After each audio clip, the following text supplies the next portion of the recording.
वजीर आजम ने पुणे के देहू में जगत गुरु श्री संत तुकाराम महाराज मंदिर का किया इफ्तिताह। कहा, तरक्की और विरसे को साथ लेकर आगे बढ़ने की जानी चाहिए कोशिश। वजीर आजम मुंबई में राजभवन में जल भूषण भवन और इनकलाबियों की गैलरी का भी करेंगे इफ्तिताह। मुंबई समाचार की 2 सदी तकरीबात में भी करेंगे शिरकत।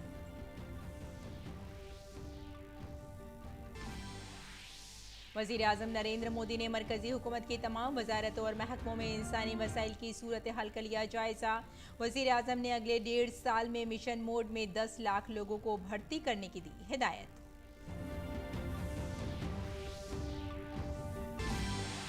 मुसल्लह अफवाज में नौजवानों की भर्ती के लिए तारीखी अग्निपथ स्कीम शुरू। अब नौजवान अच्छी तनख्वाह के पैकेज पर 4 साल के लिए मुसल्लह अफवाज में हो सकेंगे शामिल। 4 साल की सर्विस के बाद फौज छोड़ने पर सेवा निधि पैकेज और एक लिबरल मौत और माजूरी पैकेज का भी इंतजाम।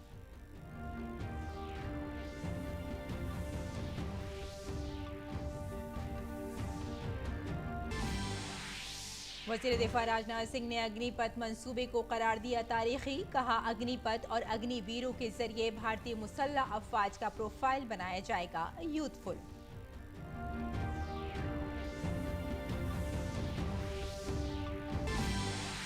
काबीना का बड़ा फैसला। धोलेरा में नई इंटरनेशनल ग्रीन फील्ड एयरपोर्ट के पहले मरहले को मिली मंजूरी।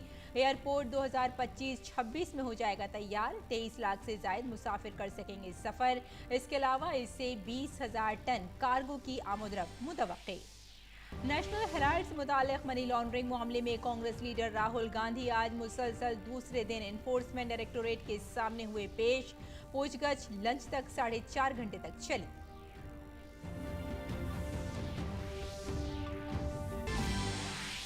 मंगोलिया में बुद्ध के यौम पैदाइश के मौके पर राजधानी उलन बटोर की गंदन खानकाह में भारत से आए 4 मुक़द्दस बाक़ियात की नुमाइश का आगाज। आज से अक़ीदतमंद 11 दिन तक देख सकेंगे महात्मा बुद्ध की मुक़द्दस बाक़ियात।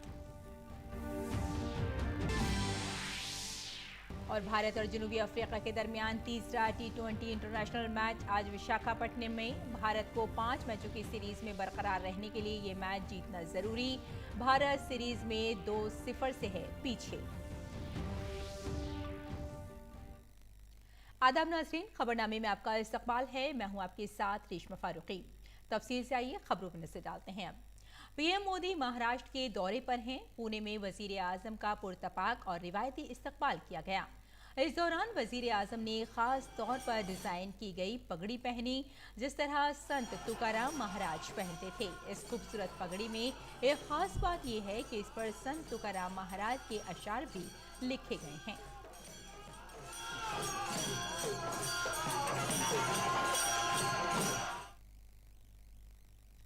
अपने दौरे के पहले मरहले में वजीर आजम ने श्री विठल रुक्मणी मंदिर में पूजा की। इसके बाद वजीर आजम ने श्री राम मंदिर में पूजा की और श्री हरीश्वर महादेव का आशीर्वाद लिया। वजीर आजम ने इंद्रयानी नदी का भी दौरा किया। इसके साथ शीला मंदिर में नौ तामीर शुदा जगत गुरु संत तुकाराम महाराज की मूर्ति का दौरा करने के बाद एक तख्ती की नकाब कुशाई भी की। संत तुकाराम एक वारकरी संत और शायर थे, जिन्हें अपनी बिरादरी में इबादत के लिए अकीदत पर मबनी शायरी और रूहानी गानों के लिए जाना जाता है।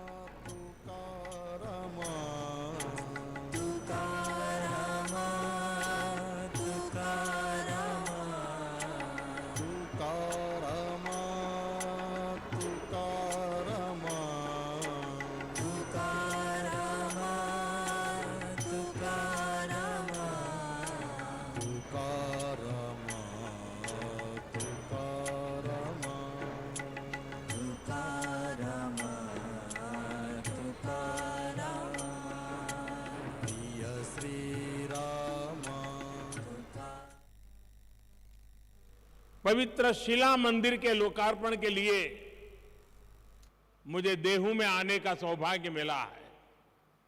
जिस शिला पर स्वयं संत तुकाराम जी ने 13 दिनों तक तपस्या की हो, जो शिला संत तुकाराम जी के बोध और वैराग्य की साक्षी बनी हो, मैं मानता हूं कि वो सिर्फ शिला नहीं, वो तो भक्ति और ज्ञान की आधारशिला स्वरूप है।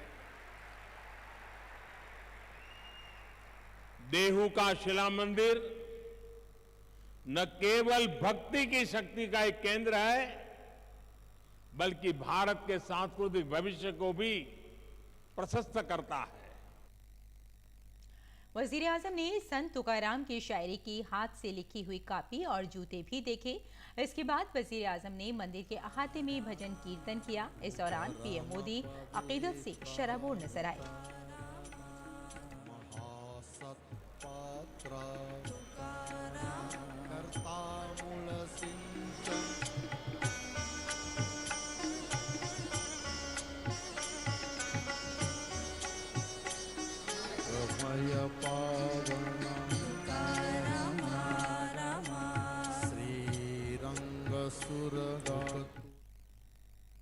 देश अपनी आजादी का अमृत महोत्सव मना रहा है। हमें गर्व है कि हम दुनिया की प्राचीनतम जीवित सभ्यताओं में से एक है। इसका श्रेय अगर किसी को जाता है तो भारत की संत परंपरा को है, भारत के ऋषियों मनीषियों को है। भारत शाश्वत है क्योंकि भारत संतों की धरती है। हर युग में हमारे यहाँ देश और समाज को दिशा देने के लिए कोई न कोई महान आत्मा अवतरित होती रही है। आज देश संत कबीरदास की जयंती मना रहा है। ये संत ज्ञानेश्वर महाराज, संत निवृत्तिनाथ महाराज, संत सोपन देव और बहन आदिशक्ति मुक्ताबाई जैसे संतों की समाधि का 725वां वर्ष भी है। ऐसी महान विभूतियों ने हमारी शाश्वतता को सुरक्षित रखकर भारत को गतिशील बनाए रखा। वज़ीर आज़म नरेंद्र मोदी ने मरकजी हुकूमत की सभी वजारतों और तमाम महकमों में इंसानी वसाइल की सूरत हाल का जायजा लिया। उन्होंने हिदायत दी कि हुकूमत के जरिए मुख्तलिफ महकमों में अगले 1.5 साल में मिशन मोड पर 10 लाख भर्तियां की जाएंगी।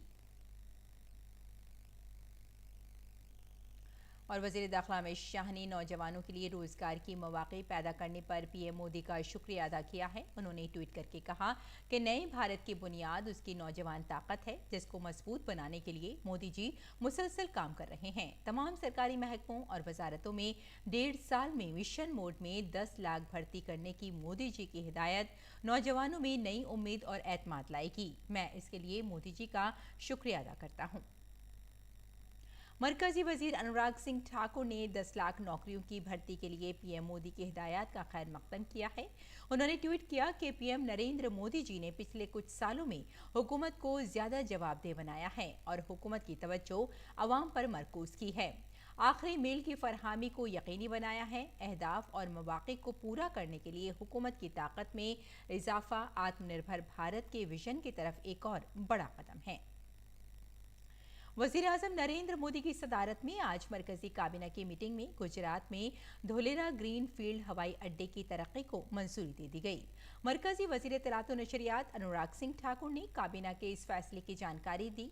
उन्होंने कहा कि 2016 में ग्रीन फील्ड एयरपोर्ट पॉलिसी के तहत धोलेरा में एक नया एयरपोर्ट बनाने के लिए पहल की गई थी और अब इसके लिए 1501 हेक्टेयर अराजी दस्तयाब कराई गई है। धोलेरा गुजरात में ग्रीनफील्ड एयरपोर्ट के डेवलपमेंट के लिए आज उसको अनुमति दी गई है। आपको ज्ञात होगा 2016 में ग्रीनफील्ड एयरपोर्ट पॉलिसी के अंतर्गत धोलेरा में नए ग्रीनफील्ड एयरपोर्ट बनाने का इनिशिएटिव लिया गया था, जिसके चलते इसकी एनवायरनमेंट क्लियरेंस भी और इसकी सिक्योरिटी क्लियरेंस और रक्षा मंत्रालय से एनओसी भी आ चुका है, होम मिनिस्ट्री से भी आ चुका है। 1501 हेक्टेयर भूमि इसके लिए उपलब्ध करवाई जा चुकी है। Dholera international airport company limited इसको बनाने का काम करेगी। मरकजी वजीर ने कहा कि धोलेरा में बैनुल-अक़वामी हवाई अड्डा कंपनी लिमिटेड इसकी तामीर के लिए काम करेगी। इसमें 51% शेयर होल्डिंग मरकजी हुकूमत, 33% हुकूमत गुजरात और 16% national industrial corridor development and investment trust NICDIT के पास होगी। और वजीर दिफा राजनाथ सिंह ने आज तारीखी अग्निपथ स्कीम का आगाज किया। राजनाथ सिंह ने प्रेस से खिताब करते हुए कहा कि आज काबीना कमेटी बराए सिक्योरिटी ने भारतीय फौज को दुनिया की बेहतरीन फौज बनाने की सिमत में एक तारीखी फैसला किया है। आज हम अग्निपथ नामी तब्दीली का मंसूबा ला रहे हैं।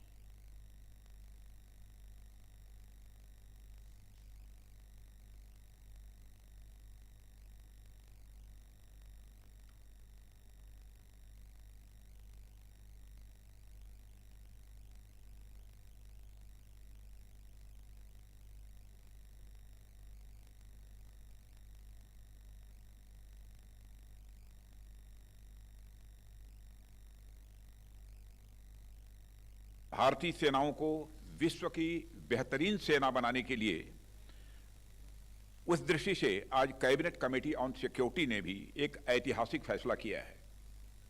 आज का अग्निपथ नामक एक ट्रांसफॉर्मेटिव योजना हम ला रहे हैं, जो हमारी आर्म्ड फोर्सेस में ट्रांसफॉर्मेटिव चेंजेज लाकर उन्हें फुली मॉडर्न और वेल इक्विप्ड बनाएगी।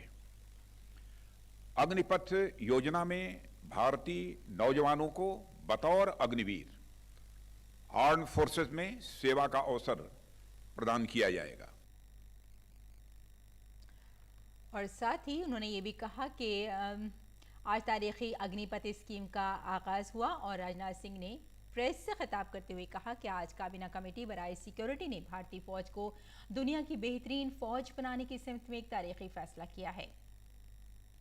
अग्निपथ योजना के अंतर्गत यह प्रयास किया जा रहा है कि इंडियन आर्म्ड फोर्सेस का प्रोफाइल पूरी तरह से यूथफुल हो। यूथफुल प्रोफाइल से यह फायदा भी होगा कि उन्हें नई नई टेक्नोलॉजी के लिए आसानी से ट्रेन किया जा सकेगा और उनकी हेल्थ और फिटनेस का लेवल भी काफी बेहतर होगा। साथियों, इस अग्निपथ योजना से एम्प्लॉयमेंट अपॉर्चुनिटीज बढ़ेंगी और अग्निवीर सेवा के दौरान अर्जित स्किल्स एवं एक्सपीरियंस उन्हें विभिन्न क्षेत्रों में एम्प्लॉयमेंट भी प्राप्त कराएगा। वजीर दिफा ने यह भी कहा कि अग्निवीरों को अच्छी सैलरी पैकेज भी दिया जाएगा। अगली खबर पर नजर डालते हैं। सदर जमहूरिया रामनाथ कोविंद ने आज बेंगलुरु में विकंठ हिल्स विसंतपुरा में श्री राजाधिराज गोविंदा मंदिर का इफ्तिताह किया। इस दौरान कर्नाटक के गवर्नर श्री थावरचंद गहलोत, कर्नाटक के वजीर आला बिस्वराज बोमई भी मौजूद थे। सदर जमहूरिया रामनाथ कोविंद ने अपने खिताब में कहा कि श्री राजाधिराज गोविंदा के मुताबिक जरूरतमंदों की खिदमत भी इबादत की एक शक्ल है।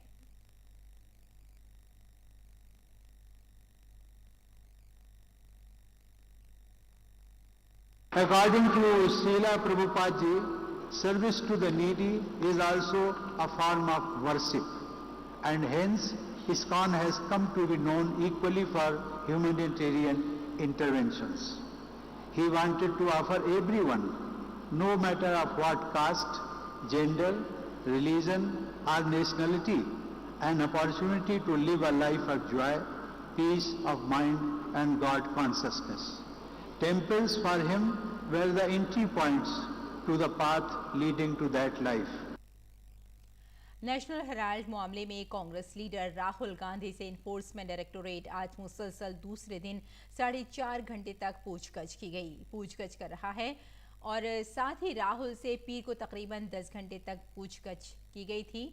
वो रात को 11:10 पर ईडी ऑफिस से घर के लिए रवाना हुए। इस दौरान ईडी के दफ्तर के बाहर कांग्रेसियों की भीड़ थी।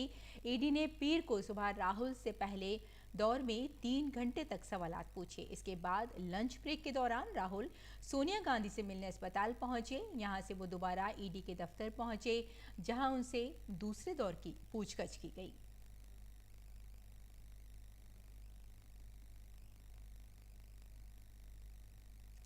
श्रीनगर के बेमिना इलाके में कल हिफाजती दस्तों के साथ तसादुम में लश्कर तैयबा के 2 दहशतगर्द मारे गए। कश्मीर के आईजीपी विजय कुमार ने बताया कि एक पुलिस एहलकार इस तसादुम में जख्मी हुआ है। दहशतगर्दों के पास से दस्तावेज बरामद हुए हैं। दहशतगर्दों की शनाख्त अब्दुल्ला कौरी के तौर पर हुई है, जो पाकिस्तान के फैसलाबाद का रहने वाला था। दूसरा दहशतगर्द आदिल हुसैन मीर उर्फ सफियान उर्फ मौसब है, जो अनंतनाग का रहने वाला है। श्रीनगर में हिफाजती दस्तों को गुज़िश्ता 2 दिन में 3 दहशतगर्दों को हलाक करने में कामयाबी मिली है। आईजी कश्मीर ने बताया कि ये दहशतगर्द सुपोर तसादुम के दौरान फरार हो गए थे, जिनकी तलाश जारी थी।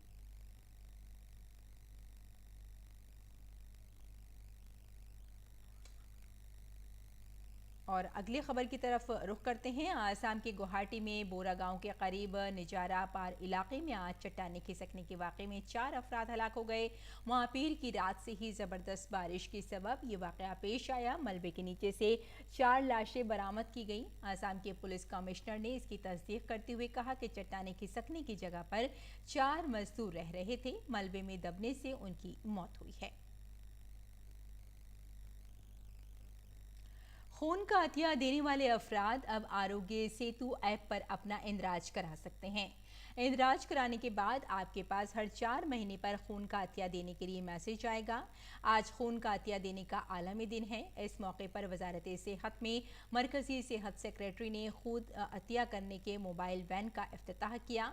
वजारत सेहत के कई मुलाजिमों ने खून का अतिया देकर ये मुस्बत पैगाम दिया कि हम सबको खून का अतिया करना चाहिए ताकि खून ज़रूरतमंद लोगों के काम आ सके। आरोग्य सेतु पे भी रजिस्ट्रेशन ब्लड डोनर्स का शुरू हुआ है। सो उस पर लोग रजिस्टर कर सकते हैं with their blood group, with और without their blood group, and gradually वहाँ से फिर SMS भी आया करेगा अब हर 4 महीने इन टर्म्स ऑफ डोनेशन। सो अगर हम ये डोनेट रेगुलर करना शुरू कर दें ऑन अ वॉलंटरी बेसिस तो it will be a big service for the country. जो पुराना खून होता है ना वो निकल जाता है, तो फिर नए सिरे से नया खून बनता है, इसलिए मैंने ये सोच कर दिया। और फिर हॉस्पिटलों में जो कमी है वो पूर्ति हो जाएगी हॉस्पिटलों में। मैं 10 साल से डोनेट कर रही हूँ, कुछ सोच के नहीं कर रही हूँ, ये मेरा आदत हो गई है। खरीदने को तो नहीं मिलता है, अपने पास है तो दे सकते हैं। इत्तलात और नशरियात की वज़ीर मुमलिकत डॉक्टर एल मुरुगन ने आज रेड क्रॉस के जरिए मुनाक़िद खून का अतिया करने के आलमी दिन के मौके पर आंध्र प्रदेश के काकीनाडा में ब्लड डोनेशन कैंप का इफ्तिताह किया। इस मौके पर वज़ीर मौसूफ ने कहा कि लोगों को खून का अतिया देने के लिए आगे आना चाहिए, क्योंकि इससे लोगों की ज़िंदगी बचती है और ये एक नेक काम है। इस प्रोग्राम में काकीनाडा से रुकन पार्लियामेंट बंगा गीता, काकीनाडा के ज़िला कलेक्टर कार्तिक शुक्ला और दीगर मौजूद शख्सियात शामिल हुई।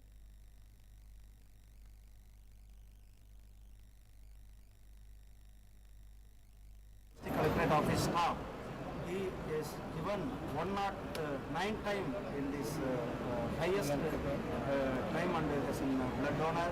I congratulate him on this occasion, on this World Blood Donors Day, and some of entrepreneur, he also got a state award in this blood donation. So those who appreciated here and those who awarded here, I congratulate them. और Indian institute of mass communication यानी IIMC में PG diploma in Urdu journalism course में दाखिले के लिए online दरख्वास्त का अमल शुरू हो गया है। तालीमी सेशन 2022-23 के इस अमल में दरख्वास्त फॉर्म जमा करने की आखिरी तारीख 10 जुलाई 2022 है। ऑनलाइन दरख्वास्त फॉर्म एक IIMC की वेबसाइट www.iimc.gov.in पर दस्तयाब हैं। दाखिला टेस्ट 31 जुलाई 2022 को IIMC की नई दिल्ली कैंपस में मुनक़िद होगा। दाखिले के इंचार्ज प्रोफेसर गोविंद सिंह ने बताया कि उर्दू सहाफ़त का PG डिप्लोमा कोर्स IIMC नई दिल्ली कैंपस में मुनक़िद होगा। नई दिल्ली कैंपस में उर्दू सहाफ़त की 17 सीटें दस्तयाब हैं। इसके लिए दाखिला टेस्ट 31 जुलाई को सुबह 11 बजे से दोपहर 2 बजे तक लिया जाएगा। इम्तिहान में जनरल नॉलेज और मीडिया और कम्युनिकेशन के शोबे से सवालात पूछे जाएंगे। Indian institute of mass communication में एडमिशन की प्रोसेस शुरू हो चुकी है। उर्दू मीडिया में जो अपना कैरियर बनाना चाहते हैं, उर्दू मीडिया की ट्रेनिंग लेना चाहते हैं, उनके लिए बहुत अच्छी अपॉर्चुनिटी है। एडमिशन के फॉर्म 10 जून से IIMC की वेबसाइट पर अवेलेबल हैं और फॉर्म सबमिशन की लास्ट डेट 10 जुलाई है। 31 जुलाई को एंट्रेंस टेस्ट होगा जो दिल्ली में आयोजित होगा और 14 अगस्त को इसके रिजल्ट डिक्लेयर किए जाएंगे। इसमें एडमिशन लेने के लिए जो मिनिमम क्वालिफिकेशन है वो है आप किसी भी सब्जेक्ट में ग्रेजुएट होने चाहिए और साथ ही आपको उर्दू की समझ होनी चाहिए। इसके अलावा अगर एज लिमिट की बात करें तो जो जनरल कैटेगरी के स्टूडेंट्स हैं उनके लिए एज लिमिट 25 साल है और SC ST के जो स्टूडेंट्स हैं इस कैटेगरी के उनके लिए एज लिमिट 30 साल है और OBC कैटेगरी के लिए जो उम्र है वो 28 साल है। IMC में टोटल 17 सीट्स हैं इस कोर्स में इस बार, इसलिए आप अगर एडमिशन लेना चाहते हैं तो जल्दी कीजिए। और अक़वाम मुत्तहिदा में भारत के मुस्तक़िल मिशन की कौंसलर आर माधवसुधा ने कहा कि म्यांमार में अदम इस्तेहकाम से भारत बराह रास्त मुतासिर होता है और वहाँ जल्द अज जल्द जमहूरियत की वापसी होनी चाहिए। उन्होंने कहा कि भारत वाहिद मुल्क है जिसे बांग्लादेश और म्यांमार के साथ तवील मुश्तरका सरहद है। भारत के पास म्यांमार के रखाइन सूबे से आने वाले अफराद की हवालगी के मामले अहम हैं। उन्होंने 10 लाख बेघर लोगों को पनाह देने के लिए बांग्लादेश की तारीफ की। उन्होंने ये भी कहा कि ज़रूरी है कि बैनुल-अक़वामी बिरादरी बांग्लादेश पर बाहर से आने वाले अफराद की बड़ी तादाद के बोझ को समझे। Any instability in Myanmar impacts India directly. The worsening humanitarian situation and incidents of violence have led to an influx of thousands of people from Myanmar across our borders. Women and children are the worst affected by the humanitarian crisis in Myanmar. Restoration of peace, security and stability is therefore of utmost importance to us. As a long-standing friend of the people of Myanmar, we have continued our developmental and humanitarian assistance, including in the Rakhine State. The well-being of the people of Myanmar remains our utmost priority and is at the core of all our efforts. We have emphasized India's interest in seeing Myanmar's return to democracy at the earliest, release of detainees and prisoners, complete cessation of all violence, and resolution of issues through mutual dialogue among all stakeholders. We have concerns over violence perpetrated by any side. Peaceful dialogue and reconciliation involving all stakeholders is the only way forward. We have also reaffirmed our strong and consistent support to the ASEAN initiative and hope that progress would be made in a pragmatic and constructive manner based on the 5-point consensus.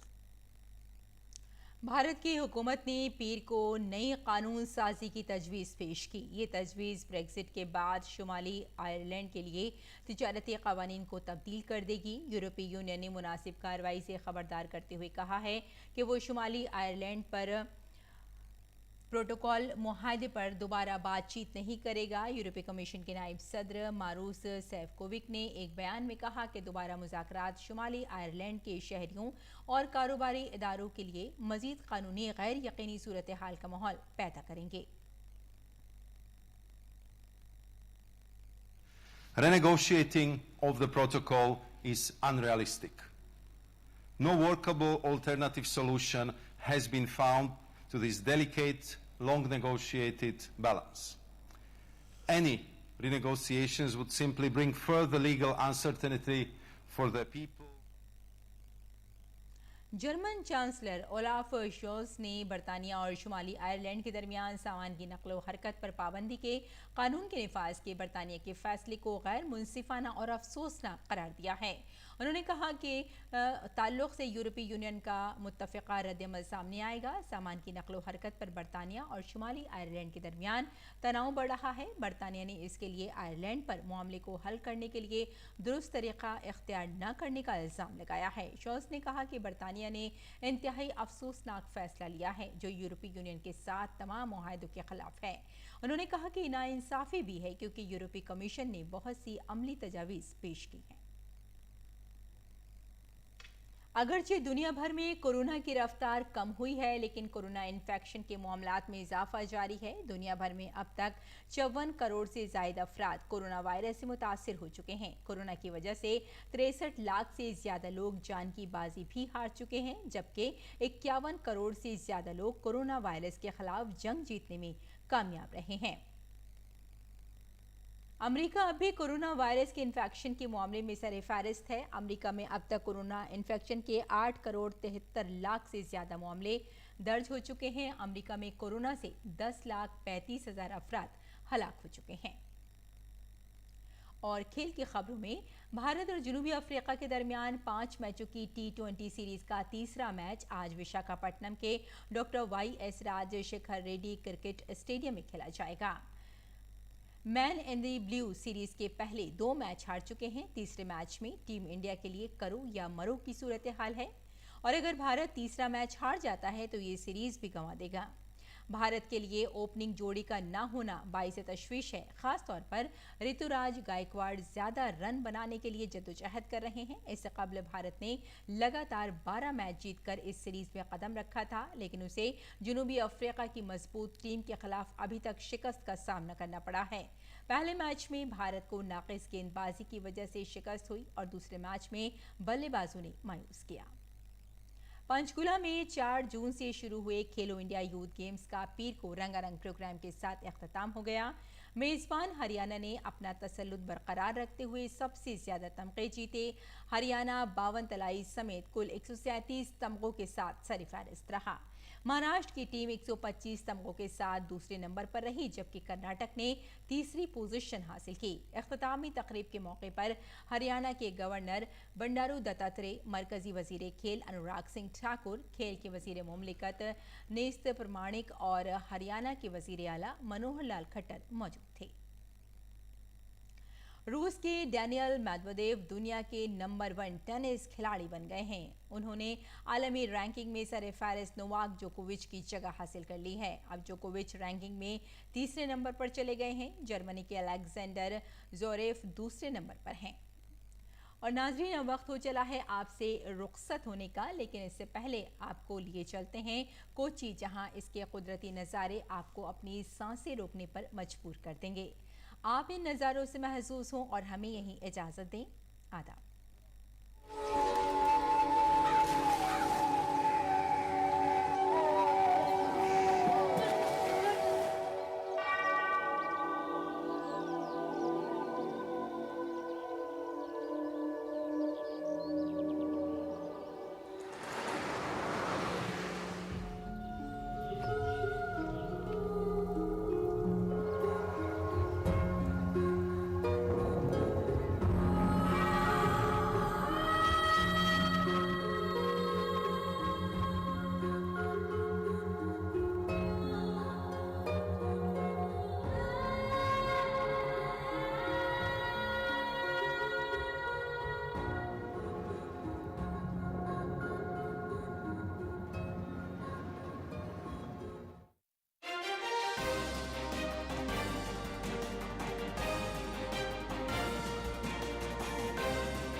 आपको electronics engineering and communications की field के बारे में अहम जानकारी देंगे।